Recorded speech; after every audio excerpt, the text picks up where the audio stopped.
This episode from the life of Sherlock Holmes will be transmitted to our men and women overseas by shortwave through the worldwide facilities of the Armed Forces Radio Service. Petri Wine brings you Basil Rathbone and Nigel Bruce in the new adventures of Sherlock Holmes.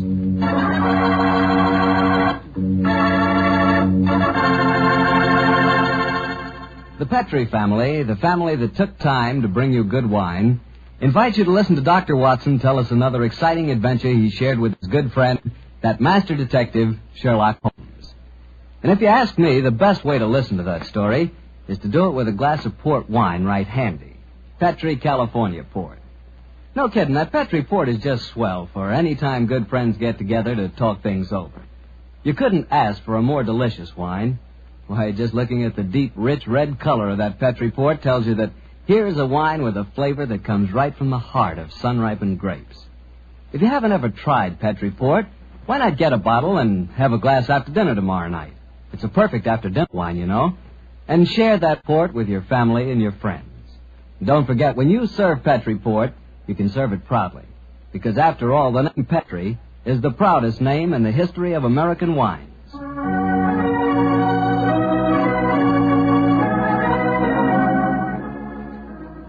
And now let's keep our weekly appointment. Good evening, Dr. Watson. Good evening, Mr. Bartell. Draw up a chair. Thank you. That's it. By the way, do you know what date it is? November 5th, isn't it? That's right. In England, it's known as Guy Fawkes Day. Have you ever heard of it? It's something to do with a gunpowder plot, isn't it? Yes, Mr. Bartell, it is. And as Sherlock Holmes and I had a very unusual adventure on the 5th of November many years ago, it seems appropriate that I should tell you about it tonight. Before I begin, I think it might help you to appreciate the true flavor of the story if I tell you a little about the origin and the customs of Guy Fawkes Day. It's a swell idea, Dr. Watson. Well, my boy, on November the 5th, 1605, exactly 340 years ago today, King James I was about to attend the opening of Parliament when a plot was discovered to blow up the House of Lords during the ceremony. And the chief conspirator was Guy Fawkes, I suppose? Yes, he was. He was captured in a vault immediately below the House of Lords, a vault full of barrels of gunpowder. Of course, he and his fellow conspirators were executed. And ever since then, November the 5th has been known as Guy Fawkes Day. Well, how's it celebrated, Doctor? Well, it's a great time for the youngsters, Mr. Bartell. They black their faces, throng the streets, begging for pennies, and build bonfires in which to burn effigies of Guy Fawkes. These effigies are life-size dummies, stuffed with straw and dressed in old clothes.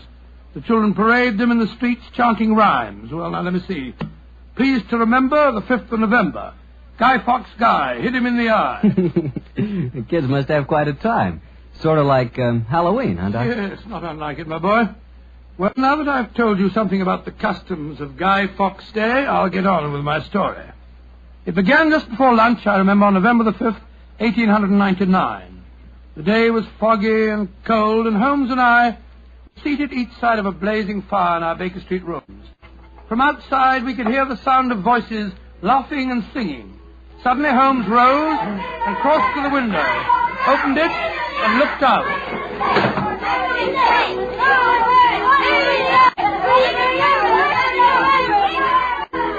Then he turned to me and spoke. Children having a great time, Watson, aren't they? Yes, it cost me a shilling worth of pennies to walk here this morning. Has it occurred to you, Watson, that the gunpowder plot offers very promising material to the speculative mind? In what way, Holmes? I say it's confoundedly chilly in here.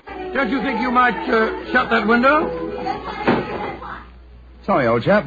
As I was saying, the gunpowder plot offers very promising material to the speculative mind. I've made something of a study of the historical records of the case. There is more than a little evidence to suggest that King James was never in any real danger. Never in any danger? Well, what makes you say that? Knowledge of the proposed dastardly scheme came to light early. But James Stuart, King of England, the possessor of a shrewd and diabolical mind, used the spectacular discovery of the plot to try and bolster his waning popularity, as well as to justify increased religious persecutions. Well, that's the first I've heard of it, Holmes. I dare say, old fellow, but it's true just the same. I'm afraid James Stuart, King of England, was an unscrupulous tyrant. Come in. Oh, yes, Mrs. Hudson? There is a gentleman to see you, Mr. Holmes. He said it was very important. He asked me to give you his card. Oh, thank you, Mrs. Hudson. Oh, ask him to come up, please, will you? Aye, sir. Who is it, Holmes? A gentleman with a remarkably fine sense of timing. Read his card for yourself. Let's have a look. Mr. James Stewart. Great Scott, that's an extraordinary coincidence that he should arrive just as we're talking about James Stewart, King of England. Come in. Mr. James Stewart. How do you do, Mr. Stewart? My name is Sherlock Holmes, and this is my colleague, Dr. Watson. How do you do, sir? How do you do? Mr. Holmes, you've got to help me. I'm walking about in mortal fear of my life. You've got to help me. Mr. Stewart, I suggest that you sit down. I'll do anything in my power to help you, but you must compose yourself first and tell me quietly what it is that's frightening you. How can I compose myself when I may be dead within a few hours? No, Mr. Stewart. I'm a doctor. I really think if I were to give you a sedative that you'd find that... How can you talk of sedatives when I... My heart. Doctor. My heart. All right. Now, here, let me help you into this sofa. There you are now. Imagine that Bradley would be in all of us. Yes, Holmes, and I'll give him some digitalis. A fellow with a bad heart like this shouldn't allow himself to get so excited. Here you are, Mr. Stewart. Drink this. No. That's it.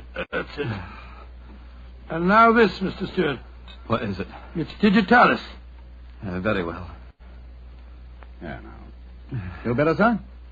Yes, Mr. Holmes. Yes, I do. You're right. I shouldn't get so excited. My heart can't stand it, you know. Watson, is he well enough to talk, do you think? Yes, if he doesn't excite himself again. I'll be careful, Doctor. I'll take it quietly. Mr. Holmes, when you saw my card just now, did it strike any responsive chord? Naturally, sir. Who could fail to be intrigued when a James Stewart calls to see one on Guy Fawkes Day? It isn't just coincidence that my name is James Stewart. I've got royal blood in my veins. People know of it. And that's another reason they're out to kill me. They're jealous of my heritage. Every instinct I have is a royal one. Now, you gentlemen know that falconry is a king's sport. And my greatest hobby is the breeding and the training of falcons. Mr. Stewart, please, Mr. Stewart. Owing to the state of your health, I suggest that you be as economical as possible in your explanation. In fact, I think it might be better if I were to question you.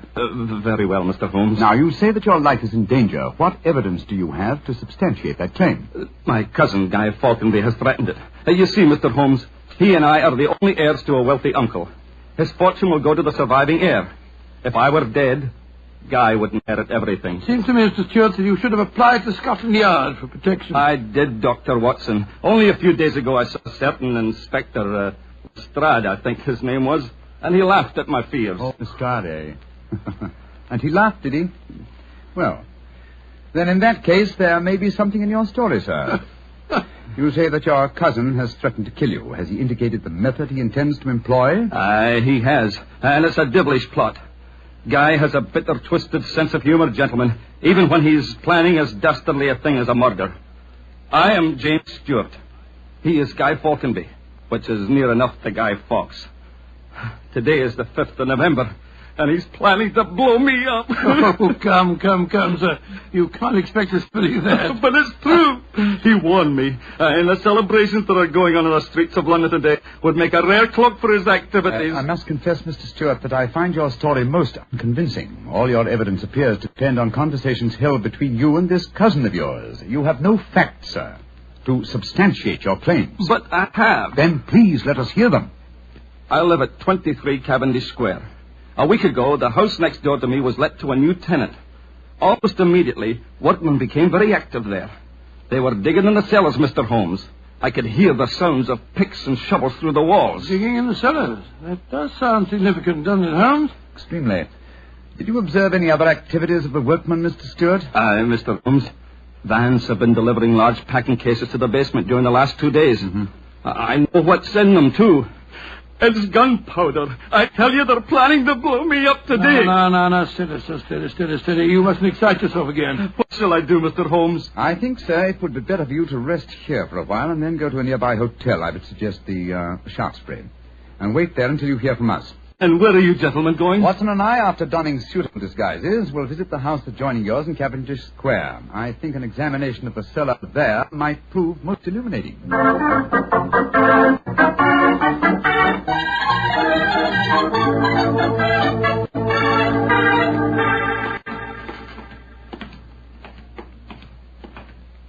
This must be the house, all right, Holmes. The empty packing cases are still by the foot of the basement steps. Come on, Watson. Let's go down and explore. On my soul, I feel a little self-conscious in these clothes. No need to, my dear chap.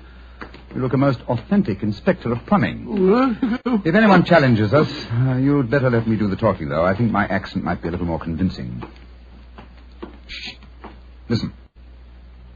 I can't hear anything. Exactly. Then we may reasonably assume that either the workmen are observing the Guy Fawkes holiday or that their work is done. Come on, let's try this door. It's unlocked. Yes. Huh. This is too easy, Watson. We must be prepared for a trap. Come on. I've got my revolver handy if there's any trouble. I don't use it until I tell you to. Remember, we're supposed to be plumbing inspectors. It's pitch black in here. I can't see a thing. Strike a match. See if you can find a gas jet. Strike a match when the cellar may be full of gunpowder. Can't take the risk, old chap. Oh, here's a gas jet. I'll light it. That's better. Now we can see a little. Uh-huh. I think the workmen have completed their job. See that new wood forming a crude door in the corner over there? Where does it lead to, do you suppose? Let's find out.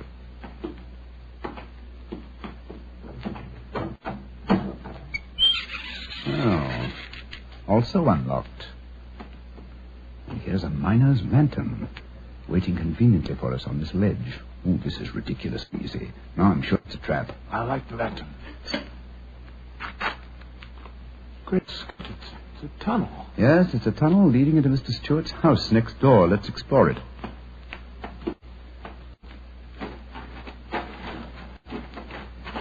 Look, Holmes. Look at the barrels. I bet they're full of gunpowder. Undoubtedly.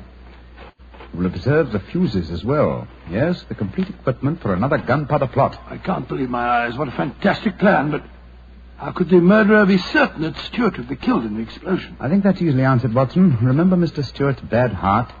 In his present state of apprehension, an exploding firecracker would be enough to kill him. I suppose so. Hello? Hello? What's this lying on the floor? Curious. It's a funny strip of silk with a little ring on the end. Let me see it, Watson. Aha. This seems to be familiar. By Jove. I believe it's a Jess. Jess? What on earth, sir? The last piece of evidence necessary to confirm the conclusion. Come out of there! And keep your hands above your heads! I've got a revolver! Right, John, Governor. We ain't done no harm. Now remember, Watson, I'll do the talking.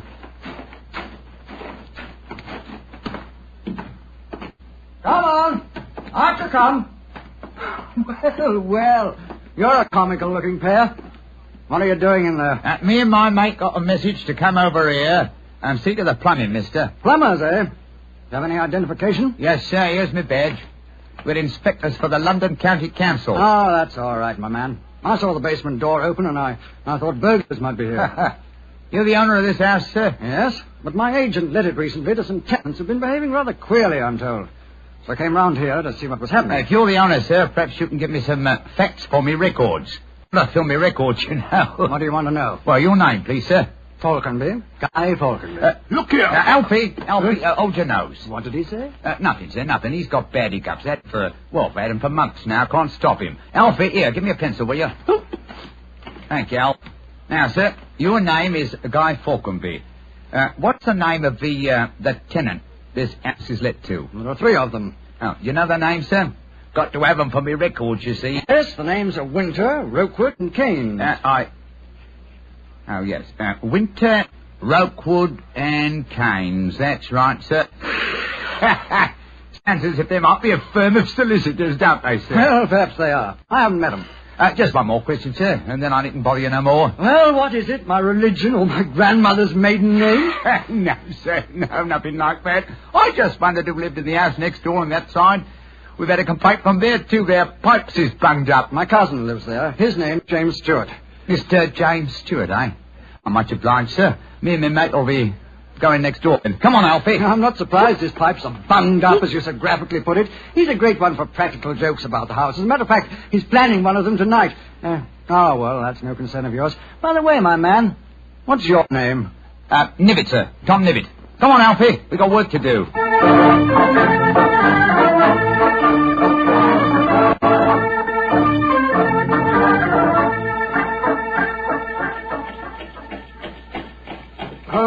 wish you'd tell me what's going on.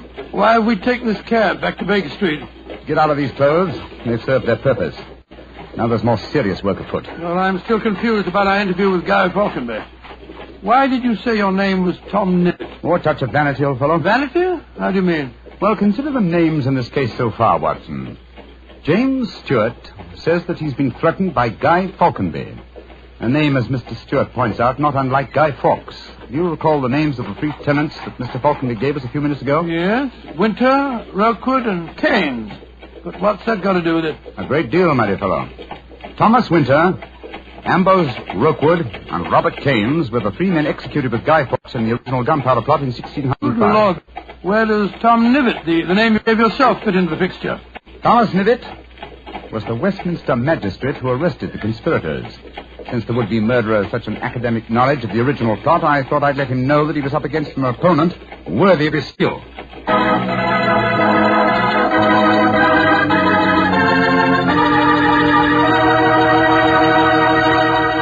We'll hear the rest of Dr. Watson's story in just a few seconds. Just about time for me to remind you that if you want a wine that's sure to please the ladies, you can't mix with Petri California Muscatel. That's because Petri Muscatel is a golden wine with one of the most luscious flavors you ever tasted. Did you ever taste a big, plump muscat grape that's ripened in the sun? If you have, then you know what to expect when you taste Petri Muscatel. It's a wonderful wine. Perfect after dinner and swell when company comes. Just remember that, won't you? Petri Muscatel. Well, Doctor, you and Mr. Holmes were certainly having yourselves quite a Guy Fawkes day. What happened when you got back to Baker Street? We quickly changed out of our disguises and back into our ordinary clothes. I'm still pretty much in the dark, as usual. And I kept questioning Holmes as to our next move. He was in a state of suppressed excitement. And it was obvious as he spoke to me that he was anxious to be off. What's dawdle? There's so much work ahead of us. What do you mean, don't dawdle? I'm not dawdling. I'm dressing as fast as I can. What's our next move, anyway? Well, we must split our forces. Let's get hold of my band of street urchins, the Baker Street irregulars. I'm going to surround Mr. Stewart's house in Cavendish Square, and they'll be invaluable for that purpose. So what do you want me to do? Go to the Palfrey Hotel and collect Mr. Stewart, then return with him to his house and wait me there. I shall join you as soon as I've rounded up the irregulars, but I must warn you. Don't leave Mr. Stewart for a moment. Don't let him out of your sight until you see me again. Of course I won't, Holmes, but, I must say, the idea of all that gunpowder in the cellar doesn't make me feel any too happy. Have faith in me, old chap. Have faith in me. You know, I wouldn't expose you to any danger if I could avoid it. And I assure you that I shall join you and Mr. Stewart very shortly. You have your revolver? Yes, of course. Good. And, give Mr. Stewart this revolver, will you? Tell him that I insist that he carries it. I fear that his own has probably been tampered with. Right you are, Holmes. I'll see that he has it. This is a strange business, I must say. That Guy Falconby seemed such a decent sort of fellow. Yes, he appeared to be a most amiable fellow, didn't he? This is indeed an unusual case, Watson. We're up against one of the most sinister and twisted antagonists that we've ever met. Well, old chap, I'm leaving now. I'll join you soon. And don't forget, stay close to Mr. Stewart. Stay very close to him.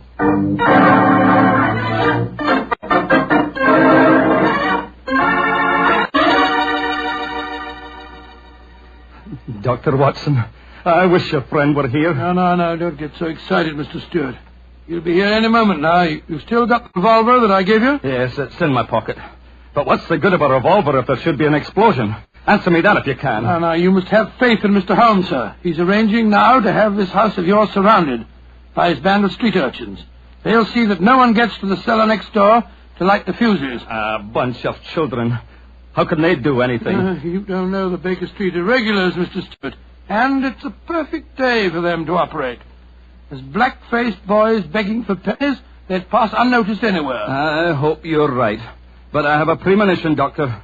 There's going to be a tragedy. I know it. Now, take it easy, sir. Remember your heart. You're in splendid hands when Sherlock Holmes is on the case.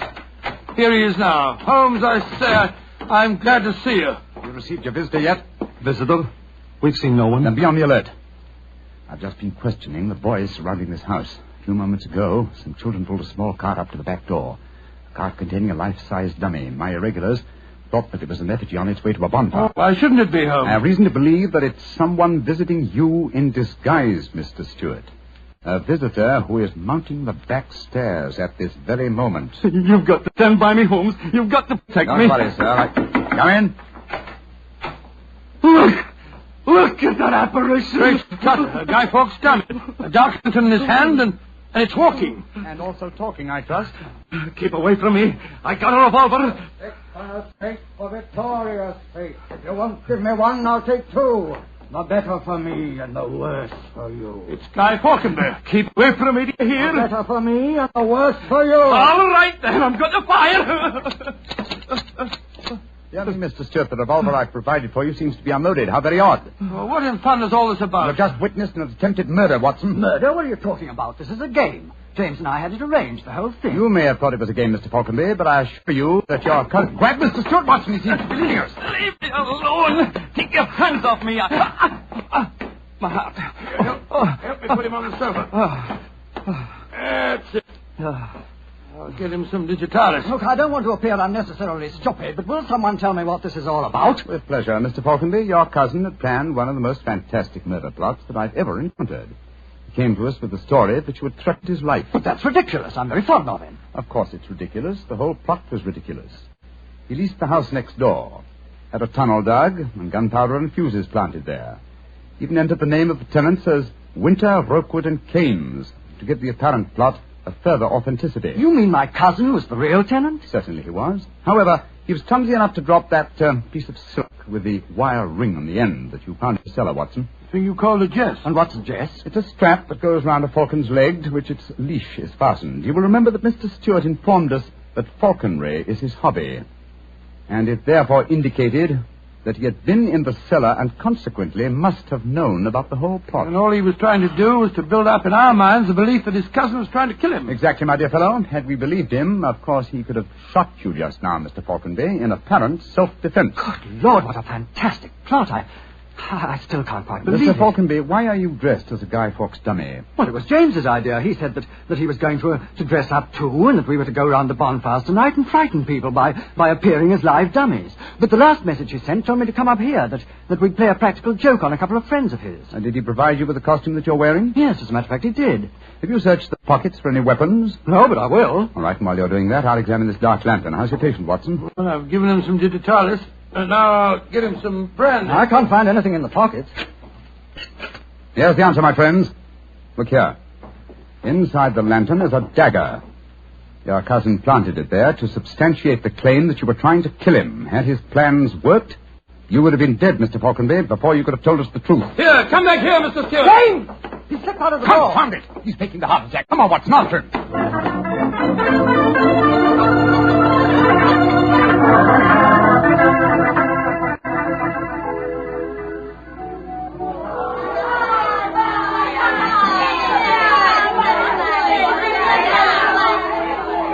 Holmes, where are you? Out of the way, please. Blimey. Here comes the North Mayor of London, chums. Excuse me, please. I'm trying to find a friend of mine. Most important. Holmes, where are you? Get out of here, my son. I hear you calling me. Out of the way, please. I'm coming home. Why don't you send the help car?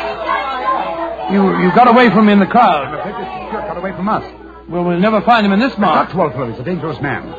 There's no knowing what he may do. Where are the irregulars? Ah, there's Wiggins. Wiggins? Hello, Mr. Holmes. Wiggins. Dr. Watson. Did you see a man run out of that house a few minutes ago? No, Governor. Perhaps Charlie did. Hey, Charlie, come over here a minute. It's Mr. Holmes. All right. I bet Charlie didn't see anything, though. He's got some savvy girl with him. Hello, Mr. Holmes and Dr. Watson. Hello, Charlie. Hello, Charlie. Did you see a man run through this crowd a few minutes ago? A tallish man with a gray moustache? Yes, I did. A man came running out of the house over there. That's the house. Where'd he go? He ran down toward where the shops are. And he's still out there, he did. The one we are going to burn in the bonfire. I tried to stop him, but he got away. Holmes, look up there on the roof. There's a figure. By Joe, I believe it's James Stewart. That's the man. He's the one that stole our dummy. He's standing up on the roof. He's going to jump. If he does, he's going to land in the bonfire. There he goes. He is jumping. Right into the middle of the fire. It's awful. He'll be burned to death. Don't worry, Wiggins. There wasn't a man who fell into the bonfire. What do you mean? From the gyrations that the figure performed as it fell, my dear Watson, I'm convinced that Mr. Stewart threw the stolen dummy to try and put us off the track. Then Stewart's still up there. He is, Watson. Come along, old boy. It's up on the rooftops for us. Up on the rooftops.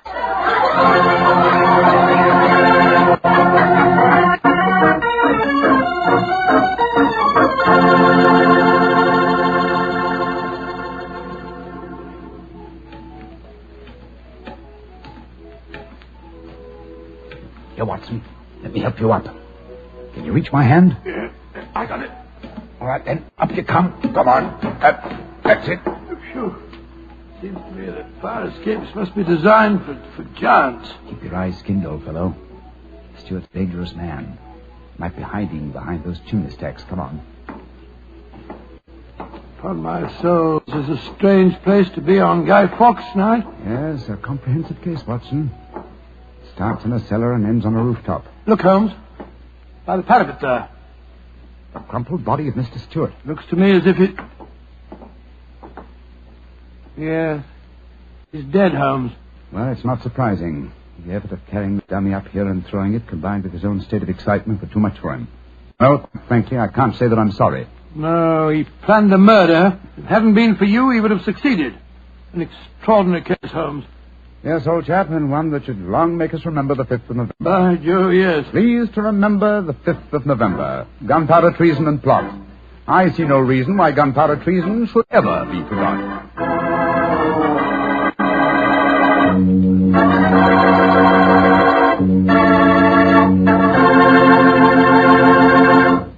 Well, Doctor, as you boys would say, that story was a bit of exciting, what? Yes, and even now I sort of lose my breath when I remember climbing that fire escape. You know, Doctor, those two fellas certainly went out of their way to celebrate Guy Fawkes Day.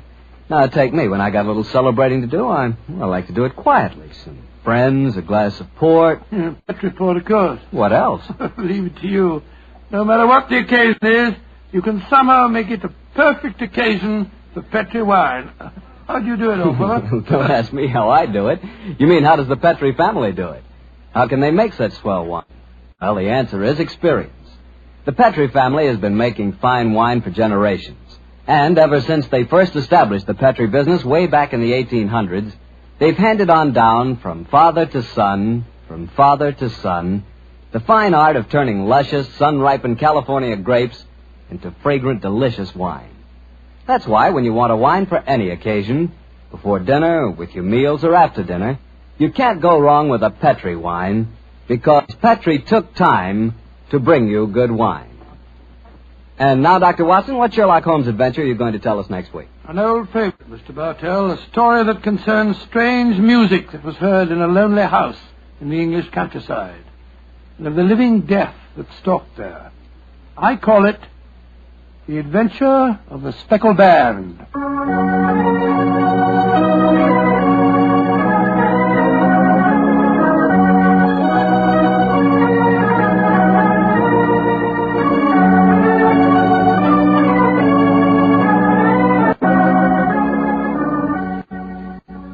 Tonight's Sherlock Holmes adventure is written by Dennis Green and Anthony Boucher and was suggested by an incident in this Arthur Conan Doyle story, The Adventure of the Devil's Foot. Music was by Dean Fossler. Mr. Rathbone appears through the courtesy of Metro-Goldwyn-Mayer, and Mr. Bruce through the courtesy of Universal Pictures, where they are now starring in the Sherlock Holmes series.